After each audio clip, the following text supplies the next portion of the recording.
From Washington, this is VOA News.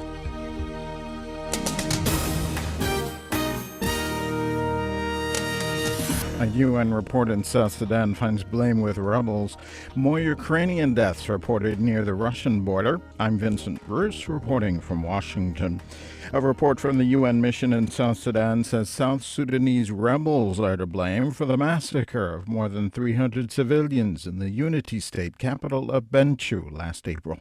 VOA's Gabe Joselo has more. A new report from the UN mission determined at least 353 civilians were killed in the two attacks, blamed separately on rebel opposition forces and mobs loyal to the government. In the first incident, investigators say hundreds of civilians were killed when rebel soldiers overran the town of Bentiu in Unity State. The report says soldiers shot and killed civilians hiding in a mosque to escape the fighting.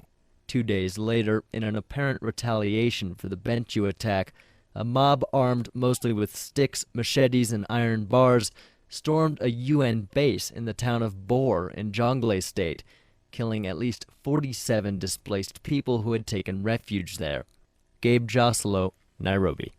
4 Ukrainian soldiers and at least as many civilians died Friday near the Russian border in an upsurge of fighting that comes ahead of a meeting of top foreign diplomats trying to salvage a 4-way peace summit. Ukrainian officials link the casualties to artillery shelling by pro-Russian rebels.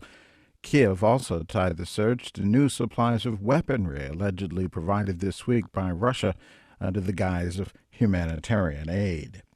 Nigeria says its forces have launched counterattacks against Boko Haram militants currently holding the northeastern town of Baga and a key military base. Boko Haram seized control of Baga last Saturday. The government says it's been pursuing the militants since then and has conducted airstrikes against them. Estimates of the number of civilians killed in the past week range from several hundred up to 2,000. This is VOA News. A dramatic double standoff in France ended Friday as police forces killed the assailants who include the 2 main suspects in this week's Charlie Hebdo shootings.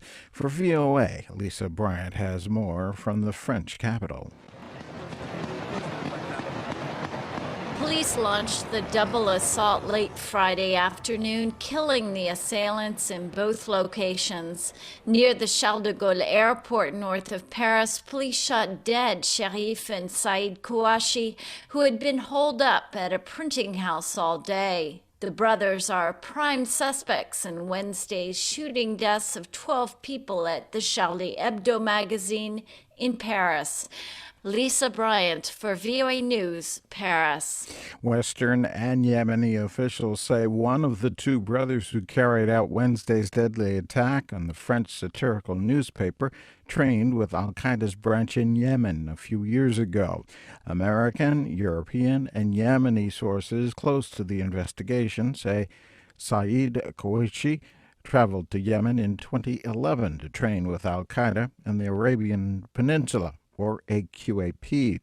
AQAP formed in 2009 through a merger of the Saudi and Yemeni branches of al-Qaeda.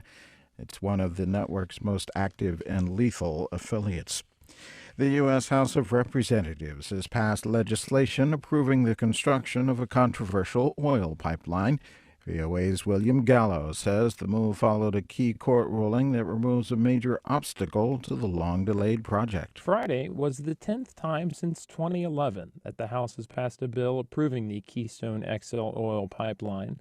But this time, the move is bolstered by a court decision that could make it more likely the $7 billion project moves forward. The Nebraska Supreme Court on Friday approved a route for the nearly 2,000-kilometer pipeline to cross the Midwestern state. Speaking Friday during House debate, Republican Majority Leader Kevin McCarthy said the president now has no reason to veto the bill, as he's promised to do. There was a legal concern. Well, the Supreme Court dealt with that. On Friday, a White House spokesman said the president is studying the Nebraska decision, but stressed that if the bill shows up on his desk, it will not be signed. William Gallo, VOA News, Washington. A U.S. judge has sentenced a radical Islamist preacher to life in prison 8 months after he was convicted of federal terrorism charges. The judge on Friday imposed the sentence on Mustafa Kamel Mustafa, commonly known as Abu Hamza, at a federal court in New York City. Last May, Hamza was convicted on all 11 counts he faced of providing material support to terrorists. Pakistani police say that at least 6 people were killed and more than a dozen wounded when a suicide bomber blew himself up Friday night outside a mosque for minority Shiite Muslims in the city of Rawalpindi. Witnesses say the suicide bomber tried to enter the mosque where a big religious gathering was underway. I'm Vincent Bruce, reporting from Washington. That's the latest world news from VOA.